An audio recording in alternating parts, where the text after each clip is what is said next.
Brilliance Audio presents The Guest Cottage by Nancy Thayer, performed by Janet Metzger.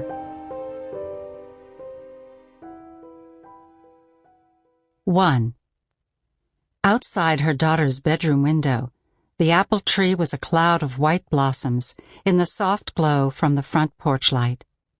Here on the second floor of their stylish suburban Boston house, Lacey slept with her nightlight on and her arms around one of her stuffed animals. At 10, Lacey clung to childhood, and Sophie was glad. Because it helps me believe we're still a happy family? Sophie wondered. She left Lacey's door fully open. Lacey liked it that way. Jonah had left his door to the hall slightly ajar, so Sophie slipped quietly inside. Her 15-year-old son was sprawled on his bed, wires hanging from the earbuds he wore, even as his steady breathing told her he was sound asleep.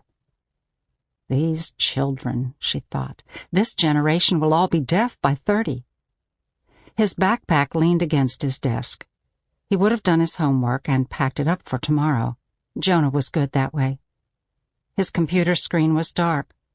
She flirted with the idea of checking to see what he'd been doing last, but decided against it. She didn't want to wake him, and besides, one of his video games lay blinking on the floor next to the bed. He'd probably spent the last hour vanquishing monsters. She smiled at the thought as she gazed at her firstborn, her precious boy.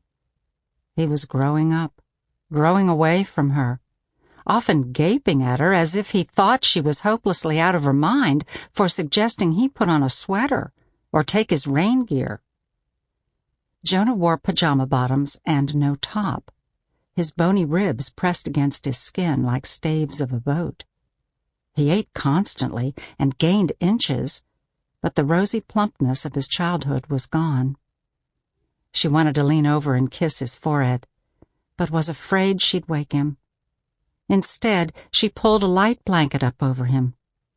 In response, he made a snuffling noise and rolled onto his side.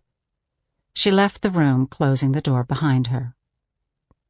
This was her favorite time of day, seeing her children tucked safely in bed, sleeping, dreaming, while the house itself seemed to yawn and calm and sink into its own satisfied state of rest. Then why, Sophie asked herself, am I so increasingly uneasy, so... Sample complete. Ready to continue?